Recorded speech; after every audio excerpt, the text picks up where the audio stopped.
디모데후서 4장 7절에서 8절. 우리 신약성경 346쪽이 되겠습니다. 찾으셨으면 제가 읽어드릴게요. 나는 선한 싸움을 싸우고 나의 달려갈 길을 마치고 믿음을 지켰으니 이제 후로는 나를 위하여 의의 면류관이 예비되었으므로 주 곧 의로우신 재판장이 그날에 내게 주실 것이며 내게만 아니라 주의 나타나심을 사모하는 모든 자에게 도니라. 아멘. 예.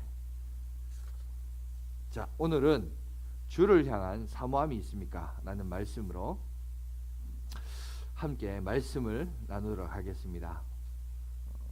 사람이 보통 이제 어려움이나 위기를 봉착하면 종교성이 더 극대화된다고 하죠. 그런데 참 21세기에 참 재앙이라 할 수 있는데 이 코로나로 인해서 문제는 이 교회 사역을 하고 있는 저희 입장에서는 참 교회가 지금만큼 또 다른 위기가 있을까 할 정도로 이제 염려되고 걱정이 됩니다. 보통 사람이 힘들면 어떡합니까?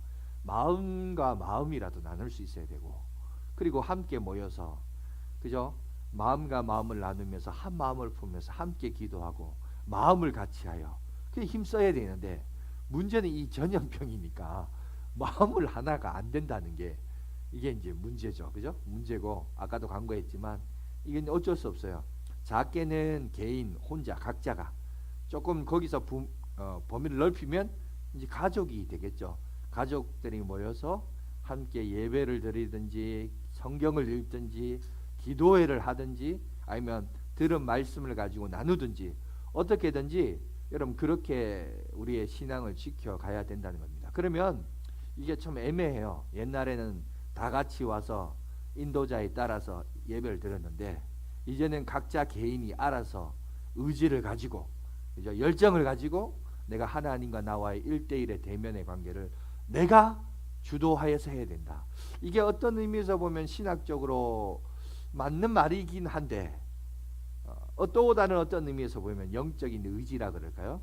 경건의 어떤 훈련이랄까요? 이것이 잘 돼 있는 사람은 괜찮지만 그렇지 못한 사람에게는 오히려 이게 이제 어떻게 볼까요? 핑계가 되고 이유가 되고 하나님으로부터 멀어질 수 있는. 그래서 영적으로 빈익빈 부익부, 가난한 사람은 더 가난해지고 반대로 이로 인하여 더 부해지는 사람은 부해질 수 있는 이런 현상들이 뚜렷하게 나타나는 것 같습니다. 왜? 전에는 누군가가 나를 이끌어줬기 때문에 뭐 가기 싫어도 손을 잡고 끌려오다시피 하더라도 뭔가를 했는데 하다못해 와서 졸더라도 이 자리 와서 졸아라 할 정도로 그랬는데 이제는 아예 이제 없는 거죠. 그런 기회도 없고, 그죠? 그리고 우리가 뭐 여러분뿐만 아니라 저도 그래요. 저도 이렇게 뭐 유튜브 영상 이렇게 보면 아무래도 이 스마트폰이란 게 집중력이 이게 쉽지 않아요. 이게 나름은 한다고 하는데도 그렇게 오래 집중하지 못합니다. 이 현장감, 여러분 그렇지 않습니까? 콘서트나 어떤 연주회나 극장 같은 게 가보면 그 연기하는 그 현장감, 연극을 볼 때도 그렇고 여러분 콘서트를 하도 그렇고 그 현장감이라는 게 있어요. 예배도 예배 속에 오는 이 현장감이 있거든요. 아무리 미디어가 발달되고 음향이 발달대로 이 현장감을 따라갈 수는 없습니다. 그러다 보니까 상당히 위태로운 사실 상황이기는 합니다. 그런데 문제는 여러분 아무쪼록 이번 기회를 좀 하나님의 은혜를 경험하는, 어쩔 수 없어요. 이제 환경이 이렇게 됐으니까 좀 우리가 은혜 속에 가는 우리 양화진 교회 교우들이 되시길 간절히 바라겠습니다. 그래서 믿음의 싸움을 좀 계속해서 나가는 저와 여러분이 되었으면 좋겠고, 이것이 어떻게 보면 구분짓는 기준이 될 수도 있지만 아무쪼록 이 구분짓는 기준에서 믿음이 떨어지는 인생들 되지 마시고 믿음의 반석 위에 더욱더 굳건히 서가는 저와 여러분이 되시길 간절히 바라겠습니다.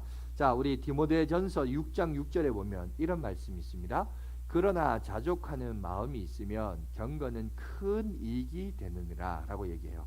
여러분 우리가 인생을 살아가는 데 있어서 삶에 있어서 만족감이 있다. 내가 살아가면서 뭔가 이렇게 감사하고 만족한다. 여러분 이거는 오늘 디모데전서의 말씀을 보면 참 중요한 말씀인 것 같아요. 신앙의 경건에 큰 유익이 되고 진보하는 데 있어서 덕이 되는 것 같습니다.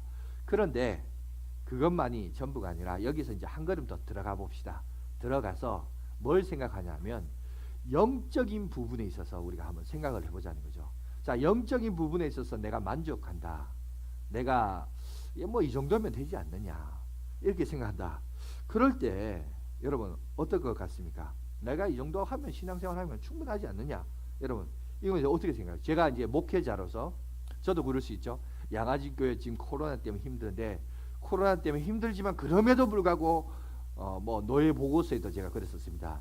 점진적인 부흥을 허락하신 하나님께 감사드린다 이렇게 했는데 우리 교회가 코로나19로 인해도 불구하고 다른 교회는 숫자가 많이 주는데 반대로 우리는 일단은 현장에 모이는 숫자는 그만큼은 안 되지만 재적 인원은 더 많이 늘었어요. 늘어가지고 하나님께 감사드린다 이렇게 아마 노예 보고에 그렇게 보고한 사람은 우리 교회밖에 없을 겁니다. 그런데 하나님께 감사할 얘기예요. 그러면 나도 그럼 난 만족한다. 여러분 영적인 부분 신앙에 있어서 만족이란 게 그게 과연 건강성에 있어서 건강한 부분이냐라는 거죠. 이걸 우리가 생각해 보자는 겁니다.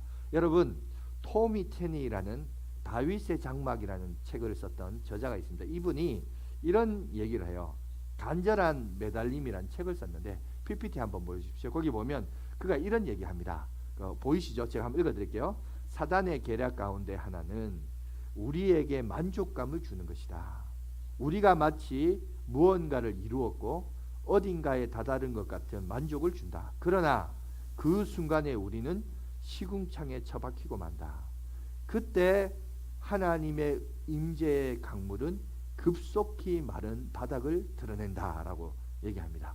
다시 말해서 뭐냐? 우리의 지금의 영적 상태를 얘기하고 있다는 거예요. 여러분 우리가 이 토미 텐이라는 이 다윗의 장막의 저자인 이분이 간절한 매달림을 통해서 뭘 얘기하고자 하냐면 오늘날 성도들이 착각하는 게 있다는 거예요. 뭘 착각하느냐? 신앙생활을 하면서 나 이 정도면 괜찮아. 내 양화진교회 성도로서 중직자로서 근데 이 정도 하면 괜찮지 않느냐? 이 정도 하면 되지 않느냐? 이렇게 만족감을 누렸을 때 오히려 사단은 그 만족감을 통해서 우리를 미혹시키고 넘어뜨린다는 거예요. 여러분 신앙에 대한 열정, 영적인 일에 대한 것, 영의 것은 여러분 절대로 우리가 만족하면 안 된다는 겁니다. 여러분 끝까지 매달려야 되고 늘 하나님을 붙들어야 되고 그렇게 나아가야 된다. 지금 그 얘기를 오늘 우리에게 하고 있는 것을 보게 됩니다. 이 비근한 예가 하나를 들자면 저는 이분의 이 책을 읽으면서 딱 떠올랐던 인물이 다윗이었어요. 다윗이 어디에 그런 일이 있었냐? 여러분 사무엘하 11장 1절 2절에 보면 이렇게 나와 있습니다. 자 보세요. 그 해가 돌아와 왕들의 추천할 때가 되매 다윗이 요압과 그에게 있는 그의 부하들과 온 이스라엘 군대를 보내니 그들이 암몬 자손을 멸하고 랍바를 에워쌌고 다윗은 예루살렘에 그대로 있더라. 저녁 때에 다윗이 그의 침상에 일어나 왕궁 옥상에 거닐다가 그곳에서 보니 한 여인이 목욕을 하는데 심히 아름다워 보이는지라. 여러분 여기 다윗이 어떻게 해서 범죄하는지에 대한 범죄의 사건을 오늘 성경 우리에게 얘기합니다. 그런데 그 범죄하게 된 사건들의 전후 문맥을 따져보니까 오늘 저기 본문에도 노란색으로 생각했죠. 왕들이 출전할 때가 되었다 이렇게 됩니다. 저게 무슨 말이냐? 왕들이 왜 출전하냐? 여러분 이 말은 추수 시기가 되었다는 거죠. 추수 시기 때 주변에 약탈하는 주변국들이 쳐들어온다는 거예요. 왜? 곡식을 거두기 위해서. 여러분 우리도 지금 가을을 맞이하잖아요. 흔히 우리가 가을을 뭐라고 그래요? 청고마비의 계절이라고 말합니다. 하늘은 높고 말은 살찐다라는 거죠. 여러분 우리나라는 정통적으로 농사를 짓는 여러분 민족이기 때문에 사실 말이 살찌는 게 아니라 여러분 소가 중요했어요. 그죠? 옛날에 코미디언 중에 소도 누가 키울 것이냐 뭐 소가 중요하다. 그만큼 소를 중요시 여기는 민족입니다. 그런데 왜 마비냐? 말이 왜 살찌냐? 왜냐하면 추수 시기에 저 북쪽 땅에서 오랑캐들이 쳐내려온다는 거예요. 약탈에 간다는 겁니다. 그래서 그들이 약탈에 가면서 그들의 가축이 누구예요? 말이 살이 찐다는 거예요. 무슨 말입니까? 청고마비란 것은 하늘은 높고 말이 살찐다는 말은 저 북쪽에서 오랑캐가 쳐들어오니 뭐 하라고요? 조심해라는 말이죠. 그게 좋은 말이 아니라는 것이죠. 여러분 왕들이 출전할 때가 때렸다면 이게 지금 여기도 약탈의 시기가 일어나고 나라와 나라 민족 간의 빼앗는 공물을 빼앗는 그런 추수의 계절들이 돌아왔다는 겁니다. 근데 그러면 왕인 다윗이 어떻게 될까요? 같이 전장에 나가야죠. 싸워야 되죠. 그러니까 이 말은 무슨 말이냐? 다윗이 왜 밧세바의 아름다움을 보고 넘어가냐? 넘어가는 것도 중요하지만 그 이전에 뭐가 중요해요? 다윗이 있어야 할 그 자리에 있어야 되는데 자기가 왕으로서 이스라엘에 대표하는 자로서 있어야 할 그 자리에 있지 않고 그죠? 왕국에 낮잠 자다가 저녁에 서늘할 때에 옥상에서 거닐다가 보지 말아야 할 것을 보았다는 거죠. 결국 뭐냐면 왕이 왕으로서 자기가 있어야 할 그 자리에 안 있고 딴 데 있다 보니까 일이 터졌다는 거죠. 무슨 말 이해하시겠습니까? 영적인 일이 그런 거예요. 우리가 영의 일이라고 하는 것은 내가 열심을 내야 돼요. 최선을 다해야 됩니다. 여기에 우리가 만족한다, 안주한다, 가만히 있다. 여러분 그때부터 뭐가 일어나냐? 마귀가 역사하기 시작하는 거예요. 내 안에 교만함이 들어오게 되고 그리고 사탄이 역사하기 시작한다는 겁니다. 오늘 다윗도 그 문제 이기 전까지 여러분 얼마나 완벽한 인생을 살았어요. 그죠? 그 문제가 다윗의 물론 이제 인간인지라 다윗도 물론 그게 험악한 모습을 보이지만 여러분 결국은 다윗이 범죄하게 된 근본적인 이유를 사무엘하는 뭘 얘기하느냐? 다윗이 사실은 자기가 있어야 할 그 자리에 있어야 되는데 그 자리에 안 있고 왕궁에 거니면서 어느 정도 힘도 세고 정세가 안정하니까 야 요압 니 나가서 그냥 싸워 나는 괜찮아 이러다 보니까 이제 결국 넘어졌다는 거예요. 여러분 우리들도 이런 부분에 있어서 정말 조심해야 돼요. 성도들도 마땅히 자기가 있어야 할 그 자리가 있어야 돼요. 여러분 주일 오전 예배 되면 이 시간 되면 여러분 우리가 있어야 할 자리가 어디입니까? 물론 코로나 때문에 이 자리에 못 오지만 여러분 하다못해 영상을 통해서 우리가 예배의 자리로 나가야 된다는 겁니다. 그 있어야 할 그 자리 있을 때 우리의 신앙을 지킬 수 있어요. 이에 반해서 오늘 바울을 보세요. 바울의 생애를 보면 우리에게 도전을 주는 말씀을 하고 있습니다. 자, 바울은 이제 죽음을 앞두고 있어. 인간의 어떤 육체를 입고 살아가는 인생의 지금 마지막을 경험하고 있습니다. 그런데 그의 제자이자 영적인 아들이었던 디모데에게 이 디모데후서는 사도 바울이 살아생전에 마지막으로 기록한 책입니다. 그죠? 그때 그 기록한 영적인 아들에게 뭐라고 얘기했냐? 오늘 본문 4장 7절이죠. 그죠? 거기 보면 나는 선한 싸움을 싸우고 나의 달려갈 길을 마치고 믿음을 지켰으니 이렇게 얘기합니다. 여기 보니까 바울이 인간의 육신을 입고 마지막으로 이제 했는데 뭐라고 표현하고 있냐면 믿음을 지켰다. 자, 믿음을 지켰다라고 오늘 우리에게 말씀하고 있습니다. 여러분 여기서 이제 우리가 기억해야 될 것은 뭐냐면 믿음을 지킨다는 게 뭘까? 믿음을 지킨다는 말의 앞에 수식어를 보세요. 선한 싸움을 싸웠고 달려갈 길을 마쳤대요. 그러면 우리가 흔히 믿음을 지켜라, 믿음 지켜라, 믿음 지켜라 할 때 우리가 믿음 지키는 것이 보통 뭡니까? 내가 가지고 있는 것을 지켜라, 뺏기지 말도록 해라. 이렇게 얘기하는데 아니에요. 오늘 바울이 말하는 믿음을 지켰으니 앞에 수식어를 보면 선한 싸움을 싸우고 달려갈 길을 마치고 그러니까 뭐냐? 계속해서 영적인 진보와 믿음을 향하여 쭉쭉쭉쭉쭉 앞으로 나갔다는 얘기를 하고 있죠. 그러니까 가만히 있는 거 아니에요. 안주하는 거 아니에요. 내가 가지고 있는 걸 내가 지키고 있고 그러니까 쳐들어오는 걸 방어하고 있고 이런 게 아니라 여기서 말하는 믿음을 지켰다는 말은 보다 우리에게 적극적인 행동을 요구하는데 그게 뭐냐? 선한 싸움을 싸우라는 거예요. 달려갈 길을 마치라는 거예요. 마치 영적인 군사와 영적인 경주자를 비유를 들면서 계속해서 그 싸움을 하였고 달려갈 경주를 계속했다는 거예요. 그 얘기를 오늘 바울은 말합니다. 여러분 영적인 전투는 휴전이 없습니다. 여러분 이 전투는 계속해서 싸웁니다. 우리가 남한과 북한이 지금 뭐 한 공무원 때문에 지금 많이 심각하고 지금 뉴스거리가 되고 있는데 여러분 지금 우리가 북한과 우리가 후전 관계냐 종전 관계냐 뭐 말이 많습니다만은 여러분 영적인 부분에 있어서는 절대 휴전이 없어요. 계속해서 우리가 싸우는 거예요. 언제까지? 내가 죽을 때까지 싸우는 거예요. 이 싸움은 우리가 여러분 포기해서는 안 됩니다. 그렇기 때문에 무슨 얘기냐? 이 싸움을 하기 위하여 자, 믿음을 지켜라. 오늘 바울이 믿음의 아들인 디모데에게 믿음을 지켜라. 이 믿음을 지키면서 방어하라. 쳐들어오는 것을 막아라. 이게 아니라 일어나서 믿음의 싸움을 싸우고 믿음의 경주를 계속할 것을 오늘 우리에게 얘기합니다. 오늘 여러분 이 정도면 됐다. 내가 양화진교회 중직자로서 이 정도까지 하면 되지 않느냐 이렇게 생각하는 거 여러분 위기라는 거예요. 여러분 그거는 위태로운 상황이라는 겁니다. 여러분 오히려 우리는 일어나서 다시 한번 내 삶에서 일어나서 한 걸음씩 더 진보하셔야 됩니다. 여러분 제가 올해는 못했지만 뭐 재작년하고 작년까지 각 가정을 제가 신방을 했습니다. 신방을 했기 때문에 뭐 신방 온다고 또 목사님 신방 온다고 다른 또 청소도 하고 뭐 집도 꾸미고 그렇게 했지만 여러분 저도 교역자 생활을 오래 했기 때문에 한번 이렇게 딱 가보면 그 집안의 가풍을 이렇게 돌아보고 대화 좀 몇 번 해보면 대충 어느 정도 감이 와요. 아, 이 집안은 믿음의 수준이 이 정도구나. 저 집안은 저 정도구나. 여러분 어느 정도 이제 충분히 계산이 됩니다. 계산이 되니까 여러분 어떤 생각이 드냐면 물론 뭐 사람마다 다 조금씩 차이는 있거든요.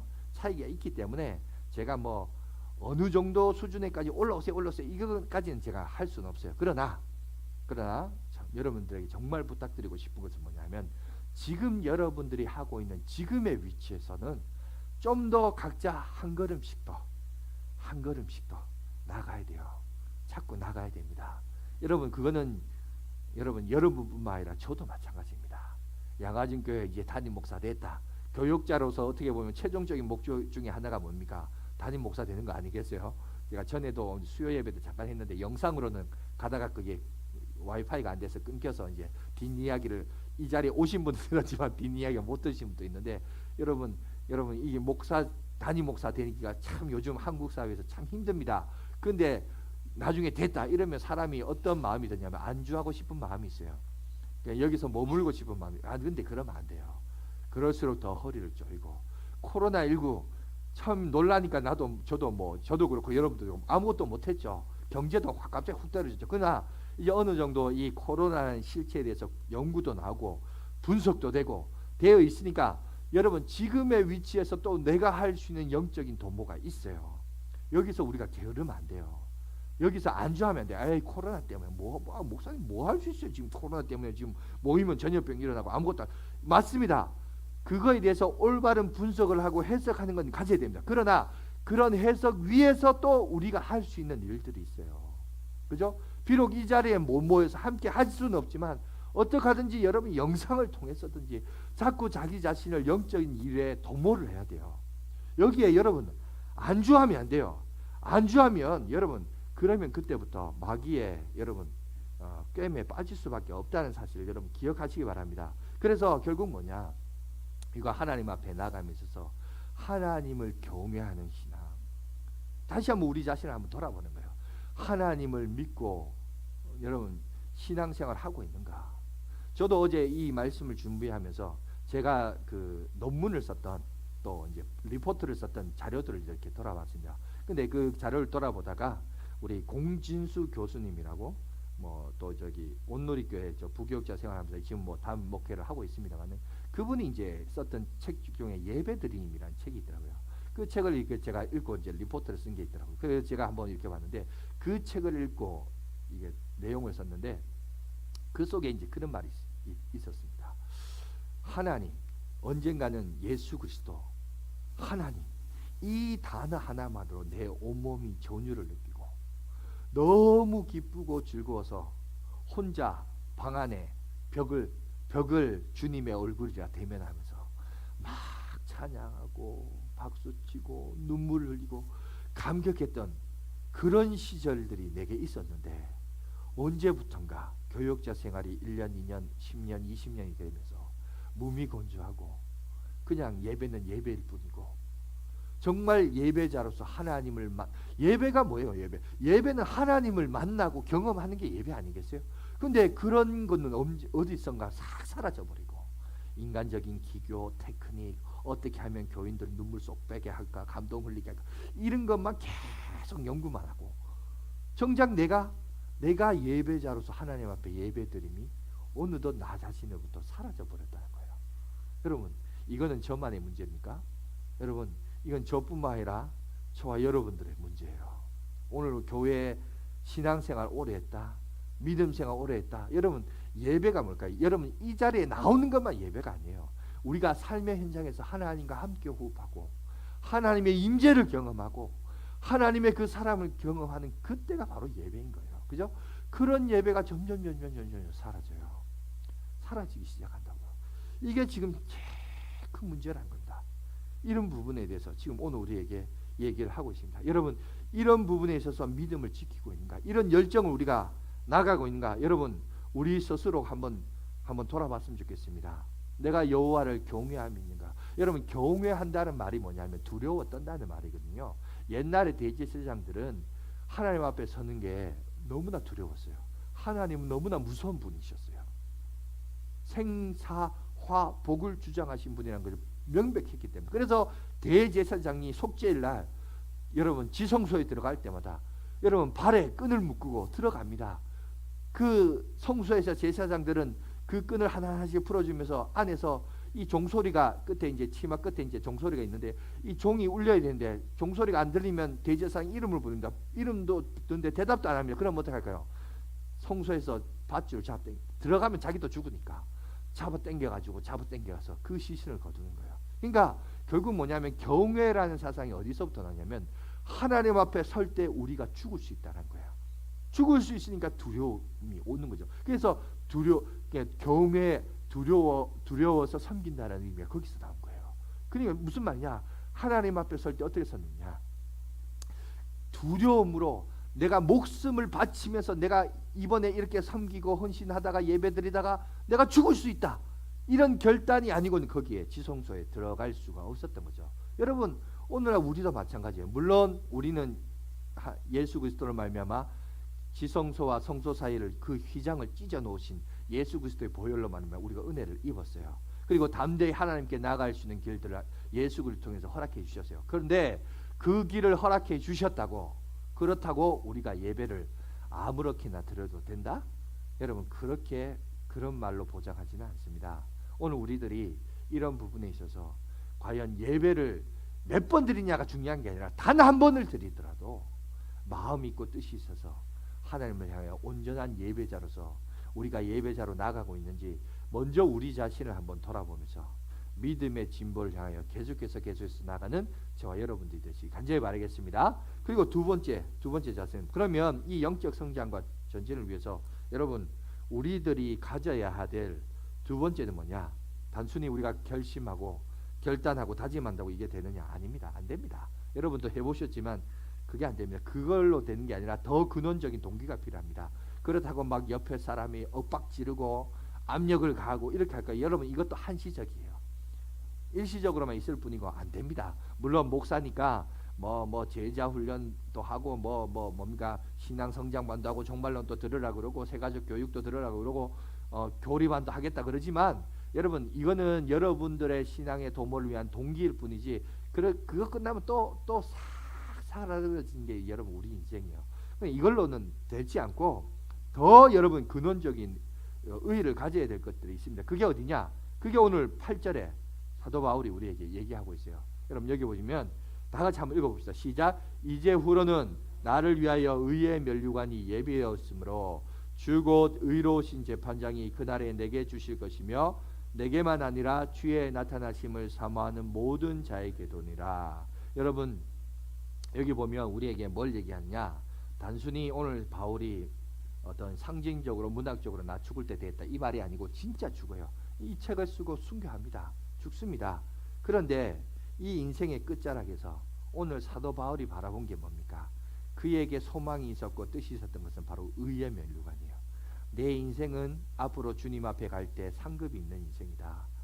상급이 있는 인생인데 의의 면류관을 하나님이 우리에게 주실 것인데 그 의의 면류관을 바라보며 나갔다고 합니다. 그런데 의의 면류관만 지금 얘기하는 게 아니라 여러분 그 면류관을 얘기하면서 뭘 얘기합니까? 나뿐 아니라 하나님의 나타나심을 사모하는 모든 자에게 가져야 할 마음의 태도도 우리에게 얘기하고 있어요. 그것을 오늘 사도 바울은 뭐라고 표현하고 있죠? 사모하는 모든 자에게도다 라고 말하고 있어요. 사모하라. 사모하라. 지금 그 얘기를 하고 있어요. 그러니까 오늘 우리들에게 여러분 우리가 영적인 일을 도모하고 헌신하는 데 있어서 여러분 가장 중요한 의의 면류관은 어떤 사람입니까? 의의 면류관을 가진 사람은 어떤 길을 가는 사람입니까? 바로 주의 나타나심을 사모하는 자들이라는 거예요. 사모하는 자.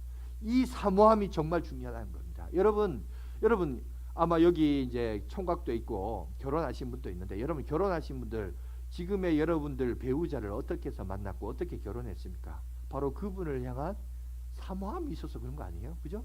그 사모함이 결혼이라는 그리고 가정이라는 것을 이루지 않았습니까? 여러분 이 사모함은 강력한 동기가 됩니다.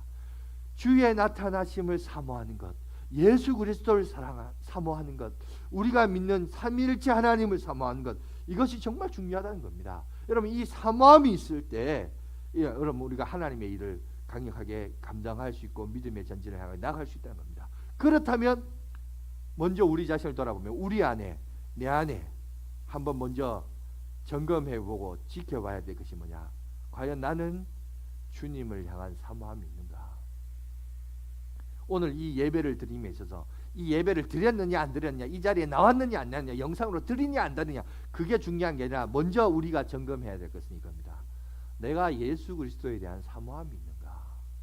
내가 주님을 향한 주여 이 사모함이 있습니까? 여러분 사모함이 있어야 이 예배가 될 수 있고 헌신이 될 수 있고, 그죠? 우리가 하나님 앞에 기쁨이 될 수 있어요. 근데 이 사모함이 상실되면 못해요. 여러분 복음서에 보면 중풍병자 아는 사람이 친구들에 의해서 고침을 받는 사건이 있습니다. 근데 그 친구들이 예수님이면 이 문제를 해결할 수 있을 것이라는 믿음이 있었어요.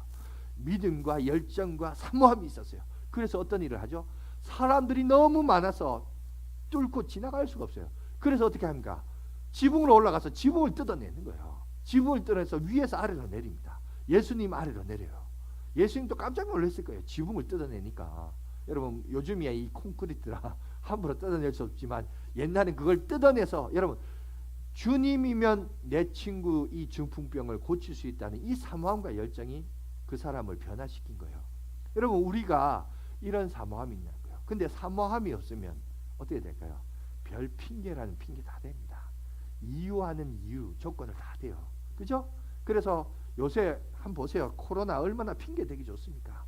그래서 코로나 때문에 교회 안 합니다. 안 오지만 그런데 얘가 요즘 이렇게 보니까 참 이게 우리 교인들도 이래 보니까 코로나 때문에 교회는 안 오는데 이상하게 교회는 안 오면서 맛집이란 맛집은 또 다 다네요. 교회는 안 오면서 제주도를 비롯한 관광지는 다 다녀. 이게 참 목사님 어쩌겠습니까? 뭐 속아야지 뭐. 알아도 모른 척 하지만 여러분 하나님마저는 속이지 마시기 바랍니다. 여러분 하나님은 다 알고 있고 여러분 목사도 알 건 다 알아요. 아는데 모른 척 할 뿐이지. 여러분 우리가 하나님 앞에서 우리 자신을 한번 돌아봐야 돼요. 거기 갔다 안 갔다 그게 중요한 게 아니라 제가 여러분들에게 말하고 싶은 것은 진짜 주님을 향한 사모함이 있다는 거예요. 사모함 없이 이 자리에 와봤자 여러분 의미 없습니다. 여러분 오늘 사도 바울도 뭐라 합니까? 다시 오실 때까지 다시 오실 그리스도를 위하여 자기가 사모했다라고 얘기하지 않습니까? 그죠? 근데 그 사모함이 자 주님이 다시 오시는데 언제 오실까요? 도적같이 오시겠죠. 언제 올지 모릅니다. 도적같이 온다는 것은 언제 올지 몰라요. 근데 우리가 그 사모함을 늘 간직하고 살아가야 되는데 여러분 조나단 에드워드라는 청교도 영성운동가의 대가 중에 대가라고 하죠. 이 사람이 이런 얘기했습니다. PPT에 있는데 한번 읽어드릴게요. 당신이 아무리 많은 일을 하고 아무리 큰 고통을 당한다 해도 당신의 마음이 주님을 향하지 않으면 주님은 그 무엇도 연락하지 않으신다. 이 얘기를 했어요. 여러분 우리가 제일 중요한 것은 일을 많이 했다. 그거는 사람들 앞에 자랑할 수 있고 보여줄 수 있어요. 그런데 중요한 것은 마음이에요.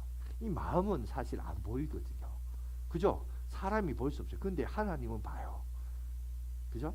근데 이 마음이 주님을 향하지 않는다면 하나님은 네가 뭘 했든지 그거 아무것도 하나님이 인정하지 않는다라고 합니다. 그러니까 우리에게 있어서 정말 중요한 거, 그 뭐냐? 사모함이에요. 주를 향한 우리의 사모함이 있는가? 이걸 돌아보는 겁니다. 그러면 자꾸 사모하라 그러는데 그럼 어떻게 하면 사모할 수 있을까요? 자, 먼저 우리가 알아야 될 지식이 있습니다. 첫 번째, 인간이 죄가 들어옴으로 죄로 말미암아 뭘 잃어버렸죠? 하나님을 잃어버렸죠. 그죠? 하나님을 잃어버렸고 또 영원이라는 것도 잃어버렸어요. 죄로 말미암아 인간에게는 한계가 왔어요. 유한한 존재가 되었어요. 죽음이 왔습니다. 그죠? 그래서 이의 연쇄적인 반응으로 여러분 뭔가 하나님이 뭔가 있다가 우리도 그렇잖아요. 뭔가 있다가 확 나가버리면 어떻습니까? 공허함이 생기죠. 뭔가가 비어있다는 느낌이 들죠. 그래서 뭔가 채워지지 않는, 그래서 영원히 갈망하고 목마른 인생 우리가 살아갑니다. 그런데 이것보다 더 큰 문제는 뭐냐? 여러분 뭐냐면은 바로 이 공허함을 채우려고 사람들이 뭔가를 채우려고 해요. 채우려고 하는데 하나님의 형상이 나갔으면, 하나님의 그 영이 나갔으면 여러분 마땅히 그러면 이 잃어버린 하나님의 영이 내게 들어와야 되는데 예수 그리스도를 통하여 그것이 다시 되찾아야 되는데 사람들이 예수 그리스도를 통하여 그거를 찾지를 않고 다른 것을 찾고 있는 거예요. 어떤 사람은 돈을 찾고 어떤 사람은 물질을 찾고 어떤 사람은 인간관계를 찾고 어떤 사람은 다른 종교를 찾고, 그죠? 자기가 위안을 되고 만족을 느끼는 운동, 스포츠, 레저, 등산 그런 것들 있잖아요. 그죠? 인간관계, 하여튼 이런 것들을 통해서 자기가 자기 스스로를 채우려고 하는 여러분 그런 인생이 있습니다. 여러분 유한한 존재가 무한한 존재를 채우려고 하니까 이게 채워집니까? 아니죠. 죄로 인하여 하나님의 영이 나갔으니까 여러분 그것을 물질적인 걸로 채운다고 채워집니까? 아닙니다. 여러분 절대 채워지지 않습니다. 계속해서 갈급합니다. 여러분 돈 1억 없는 사람 1억 하면 채워질까요? 여러분 조금 만족하겠죠. 그러나 1억 만족한다고 만족할까요? 옆에 보니까 2억 3억 가졌네. 그러면 어떡할까요? 난 5억까지. 그럼 그래 5억까지 더 합시다. 그럼 5억까지면 만족할까요? 아니요. 여러분 옆에 보니까 10억 20억 가졌어요. 그럼 10억 20억까지면 또 만족할까요? 아니요. 옆에 보니까 1조 2조 가졌어요. 그럼 1조 2조 가지면 만족할 거예요? 아니요. 천하를 다 가져도 인간은 만족함이 없어요. 왜? 우리 안에 하나님의 영이 있어서 온 천하를 얻어도 여러분 내 안에 이 유한한 존재로 이 무한한 것들을 채워지지가 않아요. 그래서 만족감이 없는 거예요. 그러면 올바른 대상을 향하여, 그죠? 우리가 나가야 되죠. 그러면 뭘로 채워져야 되느냐? 여러분 하나님의 그 영이 우리 가운데 다시 들어와야 되고 그분과의 만남을 통해서 바른 대상을 통해서 바른 대상을 추구하고 그분과의 만남을 통해서 이것이 이루어진다는 사실을 여러분 기억하시기 바랍니다. 그래서 우리는 하나님을 향해야 되고 하나님의 나라를 향해야 되고 영원한 세계를 바라보며 그것을 위해서 우리가 추구하고 나가는 인생이 되어야 됩니다. 그런데 그렇다면 어떻게? 그래서 어떻게 하면 이 사모함을 챙길 수 있느냐? 첫 번째, 여러분 우리가 하나님을 안다고 채워지지 않아요. 주여 믿습니다. 믿는다고 아니요. 채워지지 않습니다. 그럼 어떻게 채워질까요? 첫 번째, 하나님과의 만남이 필요합니다. 만남이 필요한데 만남이라고 하는 것은 한 번으로 끝나지 않습니다. 이 만남은 계속해서 반복이 되고 반복이 됩니다. 여러분 이걸 간단하게 설명하자면 결혼 관계를 생각해 보세요. 물론 제 주위에도 어떤 분들이 남자 여자가 결혼을 하는데 어떻게 결혼하냐, 3번 만나고 결혼하는 분들이 있더라고요. 근데 이제 그거는 충분히 그 사람에 대한 신뢰와 믿음을 바탕으로 하죠. 그러다 보니까 특히 이제 교육자들 중에 보면 2번 3번 만났다, 3번 만나니까 결혼식장이었더라, 이런 말이 있던데 그거에 이제 서로에 대한 믿음과 신뢰가 있으니까 그런데 보통 우리가 일상적인 개념으로 볼 때 남녀가 만나서 결혼에까지 가는 과정은 뭡니까?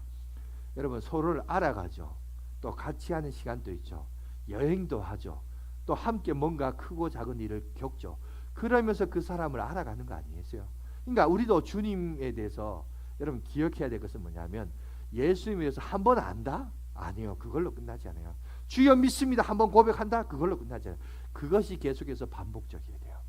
반복적이고 그래서 지속적인 만남을 통하여 내가 더 깊이 그죠? 더 깊이 들어가는 겁니다. 요즘 워낙 우리가 살고 있는 이 사회가 너무나 세상적으로 악하다 보니까 그렇지. 여러분 한번 보세요. 부부라고 해요. 부부도 마찬가지예요. 결혼을 해서 생활하지만 신혼부부의 그 부부애와 여러분 10년, 20년, 30년 여러분 그래서 나중에 50년 돼서 금혼식까지 치렀던 그 부부애는 여러분 차원이 다릅니다. 그렇지 않아요? 함께 지내온 세월, 함께 경험한 것들 이것이 서로가 서로에 대한 신뢰와 믿음과 바탕을 통해서 서로를 알아가고 친밀해지면 여러분 신혼 때하고는 전혀 다른 개념이에요.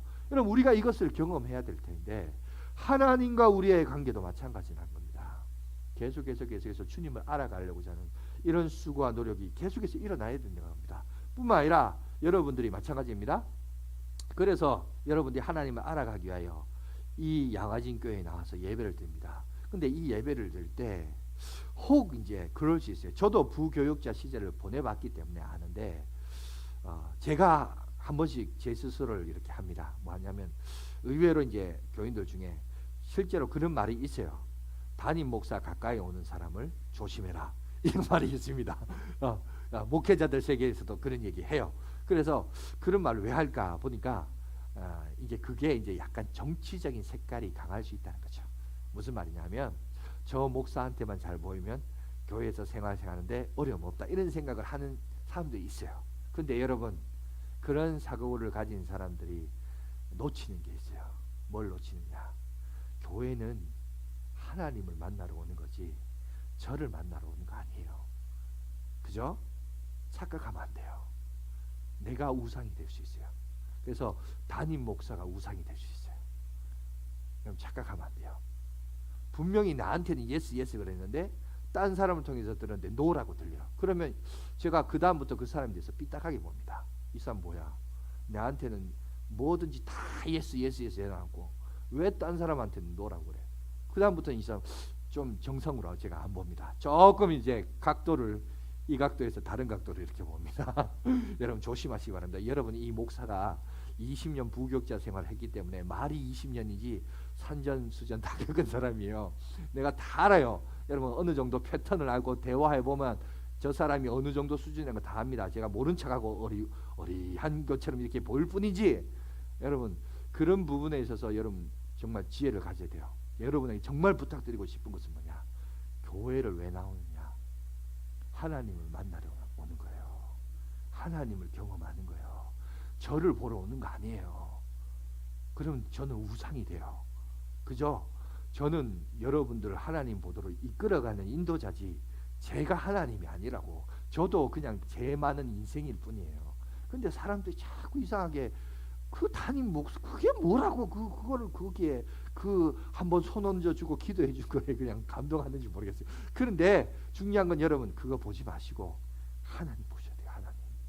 여러분 교회를 사랑하고 목사를 사랑한 거 여러분 물론 하나님 사랑하니까 저를 사랑하겠죠. 그런 점에서 이제 옵션으로 좋아하는 건 제가 인정하지만 여러분 하나님 자리를 빼앗는 것은 여러분 그거는 아주 우리가 심각하게 봐야 돼요. 심각하게 봐야 되고 하나님을 온전히 봐야 됩니다. 여러분 교회에 와서 교회를 사랑할 수는 있지만 또 목사를 사랑할 수 있지만 그것이 하나님을 만나는 것이다? 여러분 그건 아닙니다. 여러분 구분할 줄 알아야 됩니다. 진짜 중요한 것은 내가 하나님을 보러 온 거예요. 하나님을 경험하기 위함입니다. 여러분 그거에 대해서 하나님과의 친밀한 자리를 나가야 돼요. 그래서 어떻게 보면 나는 하나님이 코로나를 왜 하게 하셨을까? 교인들을 하여금 너무 목사가 우상화돼서 교회가 우상이 돼서 하나님이 한 번은 이렇게 하시겠다 이런 생각도 들어요. 사실. 그래서 너무 이 교회에 와서 예배 아니요. 여러분의 삶의 현장에서 예배드릴 수 있어요. 그래서 부지런히 기도하세요. 기도도 노동입니다. 여러분 목사인 저도 기도하기 싫을 때가 있어요. 근데 기도해야 돼요. 그래야 내가 살거든요. 여러분 또 말씀 봐야 돼요. 정말 연애 편지 읽듯이 하나님의 말씀을 읽으면서 그러면서 자꾸 하나님과의 친밀함을 경험해야 돼요. 자꾸 어떤 목사라는 매개체를 통해 교회 어떤 프로그램이라는 매개체를 통해서 경험하는 것도 있지만 여러분이 직접 성경책이 있잖아요. 여러분이 직접 예수 그리스도 이름으로 기도할 수 있잖아요. 그러면 하면 되는데 왜 자꾸 뭔가 하나의 어떤 또 다른 매개체를 통해서 자꾸 하려고 그러니까. 하나님께서 우리에게 분명한 다이렉트 채널을 허락해 주셨는데 한 라인을 주셨는데 자꾸 그건 안 하려고 그러고 목사님이 해주세요. 목사님이 가르쳐주세요. 자꾸 이렇게 하지 마시고 여러분 자꾸 그런 핫라인을 자꾸 계속해서 이뤄가시기 바랍니다. 그래서 뭘 했냐? 하나님과의 친밀함을 경험을 하셔야 돼요. 친밀함을 경험해야 되고 두 번째 그래서 자주 봐야 돼요. 자주 하나님을 경험해요. 그러면 하나님을 경험하는 것은 다른 거 없어요. 우리가 그렇잖아요. 여러분 우리 이 특별히 5천년의 이 여러분 한국 문화권에서 텔레비전 틀어봐야 전부 우상문화고 그죠? 뭐 세상 사람들이 얘기해봐야 전부 다 그거 아니에요? 그런 거니까 거기서는 경험할 수 없어요. 그러면 내가 어디서 내가 성경을 읽고 기도하는 그 자리에서 하나님을 경험할 수밖에 없어요. 그죠? 하다못해 정 안 되면 기독교 채널이라도 틀지. 그거 아니고는 경험을 하기가 힘듭니다. 그리고 또 하나 이제 기억해야 될 것은 그겁니다. 여러분 이것이 이루어지기 위해서 나의 의지와 노력도 중요하지만 더 큰 것은 내 안에 거주하시는 성령님이 내 안에서 역사해야 돼요. 다시 말해서 성령님이 그것을 허락해 주셔야 된다는 겁니다. 여러분 전도서 3장 11절에 이런 말씀이 있습니다. 보여주시겠어요? 전도서 3장 11절 우리 다 같이 한번 읽어보겠습니다. 시작. 하나님이 모든 것을 지으시되 때를 따라 아름답게 하셨고 또 사람들에게는 영혼을 사모하는 마음을 주셨느니라. 그러나 하나님이 하시는 일의 시종을 사람으로 측량할 수 없게 하셨도다. 여러분 여기 보세요. 여러분 우리에게 뭐라고 합니까? 영혼을 사모하는 마음을 주셨다. 하나님은 어떤 사람들에게 영혼을 사랑하는 마음을 심어주셨다 그래요. 그러니까 하나님이 부어주셔야 돼요. 하나님이 심어주셔야 그 사람이 영혼을 사모할 수 있습니다. 여러분 이거에 대해서 18세기 북미 선교사 중에 데이비드 브레이드너 영어가 좀 어렵네. 자, 이 사람이 이런 얘기를 했습니다. 뭘 얘기했냐면 자 보시기 바랍니다. 1742년에 6월 15일 화요일 날 내 생에서 가장 간절하게 하나님에 대해 갈망했던 날이다. 정오경에 나는 외딴 곳에서 달콤한 정막 가운데 나의 주님께 이렇게 아뢰었다 라고 하면서 말합니다. 주님, 제가 오직 당신만을 갈망하며 오직 거룩하기를 갈망한다는 것 아시죠? 당신이 저에게 이런 사모한 마음을 주셨습니다. 제게 그런 마음을 주실 수 있는 분은 오직 당신밖에 없습니다 라고 이렇게 고백을 했다고 해요. 그래서 여러분 미국 땅에 복음을 전하는 그 일을 감당했다고 합니다. 여러분 우리들도 마찬가지예요. 하나님이 성령님이 내 안에 역사하시고 기름 부어 주셔야만이 그 일을 감당할 수 있습니다. 예수 그리스도를 믿는 자에게는 성령을 다 선물로 주셨다 그랬어요. 그러니까 우리 안에는 예수를 믿으니까 우리 안에는 성령님이 역사하십니다. 근데 그 성령님이 활동하고 강하게 역사하려면 어떻게 되느냐? 죄를 지으면 성령이 어떻게 된다고요? 소멸된다 그랬어요. 그 역할들이 줄어든다 그럽니다. 그러나 우리가 영적인 일을 도모하면서 첫 번째 뭘 하느냐? 성경을 읽고 또 뭐 하냐? 기도하며 하나님과 친분적인 역할을 자꾸 하고 하다 보면 내 안에 성령님이 역사해요. 충만하게 돼요. 충만하게 역사하셔서 그 일을 감당할 수 있습니다. 그런데 우리가 말씀 보면서 기도하는데 뭘 기도하느냐? 내 안에 성령이 충만할 수 있도록 여러분 기도해야 됩니다. 내 안에 주님의 사랑을 경험할 수 있도록 여러분 기도해야 돼요. 내 안에 그 주님의 사랑을 경험하고 전하고 나눌 수 있도록 여러분 우리가 기도해야 돼요. 그런 기도를 통하여 내 자신을 돌아봐야 돼요. 그러면서 하나님과의 깊은 교제, 그 교제에 있을 때 그 성령이 내 안에서 충만하여서 그래서 내가 이 세상을 살지만 내가 사는 게 아니라 누가 산다? 성령님이 나의 삶을 이끌어 가신다는 거예요. 그걸 오늘 우리에게 얘기하고 있습니다. 이게 영적인 비결이에요. 그런데 마지막으로 이 얘기하고 마치겠습니다. 여러분 유머 작가인 할프 루코크라는 사람이 이런 우스갯소리의 이제 농담조의 말씀을 하나 전한 게 있습니다. 그게 뭐냐면 현대판 사도행전이라는 책을 썼는데 거기에 이제 이런 얘기합니다. 오순절 성령이 임하는 사건을 대해서 이렇게 자기가 글을 묘사를 합니다. 뭐라고 했냐면 요즘식으로 이제 번역을 한 거예요. 북미에 자 예루살렘 교회 천 예배로 모인다라는 광고가 났습니다. 그러나 120여 명이 모여야 할 이 예배에 출석하는 자는 40명밖에 모이지 않았습니다. 왜 그러냐 살펴보니까 베드로는 가족과 함께 최근 구입한 갈릴리 호숫가의 별장으로 주말 여행 떠났고 바돌로메는 집에 손님이 찾아와서 교회 갈 생각이 없었고, 빌립은 지난밤에 너무 늦게 파티를 벌여서 달려가지고 주일날 아침 예배가 끝날 시점에 일어났고, 안드레는 보트를 구입하려고 보트쇼를 구경하러 갔고, 야고보는 집에 잔디 깎느라 못 갔고, 마태는 근무처인 세무서에서 시간 내 근무를 담당하느라고 돈 버느라 못 갔고, 요한은 골프 토너먼트 골프 대회 참여하려고 못 갔고, 도마는 시험 공부 때문에 못 갔다. 그래서 불같은 성령도 이 다락방에 내려오지 않았다. 이 비꼬는 말이죠. 이 무슨 말이냐? 여러분, 이 현실을 풍자하고 있는 말입니다. 오늘날 우리의 신앙생활을 얘기하는 거예요. 오늘날 양화진 교회 하나님 성령님이 약속한 성령을 기다리라 라고 말씀하시면서 오늘 우리에게 말하는데, 이걸 말하는데 오늘날 교인들에게 나타나는 모습이 다 이 모습이란 거예요. 그런데 이 얘기를 이렇게 들어보면 우스갯소리라고 썼는데 근데 뭔가 씁쓸한데 부정할 수 없어요. 여러분, 이 얘기 중에 여러분의 얘기가 들어가지 아니하는 것들이 있나요? 여러분, 아마 여러분들 중에도 아마 이런 경우가 있을 거예요. 이런 이유 때문에, 저런 이유 때문에 교회 빠지고. 근데 여기서 이제 결국 뭘 얘기하고 싶냐면, 뭔 얘기입니까? 사모함이 없다는 거예요. 사모함이. 그죠? 어느덧 우리가 사모함이 없어요. 여러분, 아까도 그런 얘기했는데 별 이유와 핑계를 대는데, 이런 이유 저런 이유, 저 사람 때문에 이 사람 때문에 핑계 대지만, 여러분 결국 근원적으로 들어가서 우리 자신을 돌아봤을 때 결국 뭐가 문제냐, 뭐가 없어지냐? 어느덧 내 안에 하나님에 대한 사모함을 잃어버렸어요. 성령에 대한 사모함을 잃어버렸어요. 하나님의 나라 가치에 대한 사모함을 잃어버렸어요. 그래서 결국 세상 사람하고 똑같이, 그죠? 똑같이 육체가 되어버린 거예요.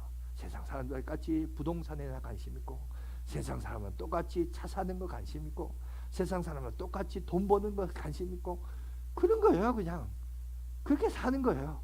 그게 여러분 노아 시대에 뭐라고요? 하나님의 아들들이 사람의 딸들을 바라보면서 육체가 되었다. 그 얘기 아니에요. 그 얘기. 여러분 그렇게 되는 거예요. 그러면 여기서부터 이제 우리가 영적으로 돌이켜야 되는데, 여러분 그러면 돌이킴에 있어서 첫 번째가 뭐냐? 우리 마음이란 거예요. 근데 이 마음은 우리 인간이 못 봐요. 여러분들이 저를 보지만, 저도 여러분을 보지만, 여러분 마음속에 있는 걸 내가 다 어떻게 알아요? 몰라요. 마스크까지 켜놔서 내 표정도 안 보여요 지금. 근데 모른다고요. 그런데 하나님은 아세요. 하나님은 아신다고요. 미안해, 나를 사모함이 없구나, 나를 사랑하는 마음이 없구나. 그러니 성령도 역사를 안 해요. 내 안에 성령을 약속을 받았지만, 여러분 이거 심각한 겁니다. 그러니까 먼저 무엇이 회복되느냐? 여러분 사모함도 그래서 영성이에요. 영성. 주를 사모함이 있는가? 여러분 오늘 다른 설교 다 잊어버려도 괜찮습니다. 하나만 기억합시다. 내가 주를 향한 사모함이 있는가? 하나님을 향한 사모함이 있는가? 이걸 보자는 거예요. 너무나 그 사이에 우상들도 많고 잘못된 걸 다 심어놨어요. 그죠? 만족한다, 이 정도면 괜찮다라는 것 속에 사단이 우리 속에 뭔가를 다 심어놨어. 그래서 그게 전부인 줄 알고 쫓아가고 있습니다. 그런데 결국 근원적으로 들어가 보면 이 핑계 저 핑계 다 집어치우고 하나만 보자는 거예요. 하나. 내가 과연 주님을 향한 사모함이 있는가? 여러분 사모함이 있습니까? 주를 사랑한다면 주님을 만나시기 바라고, 그 만남이 지속적이고 계속적이어서 그 사랑이 더 깊어지고, 그 사랑이 깊어지면 여러분 그 속에서 성령의 충만함이 일어나고, 성령의 충만함이 일어나니까 그 사람이 여러분 성령의 운동에 동참하게 되는 거예요. 그죠? 원리가 그런 거잖아요. 거기에 인간의 의지, 어떤 운동, 무브먼트, 여러분 바이블 트레인 운동 이런 거 한다고 되는 게 아니고, 결국 근원적으로 보면 뭐냐? 내가 주를 향한 사모함이 있느냐? 이것부터가 바뀌지 않는데, 이거 해봐, 이거 거치예요. 목사니까, 목회자니까 여러분을 이끌어야 되니까 이런 행사를 하지, 결국 근원적으로 내가 하나님을 향한 사모함 없이 이거 해봐야 아무것도 아니란 거야. 아무것도. 하나님 앞에 연락되지 않는 예비가 됩니다. 아무쪼록 이 주님을 향한 사모함을 경험하시고, 사모함을 회복하시고, 그 사모함 속에서 가는 저와 여러분이 되시길 간절히 바라겠습니다. 기도하겠습니다.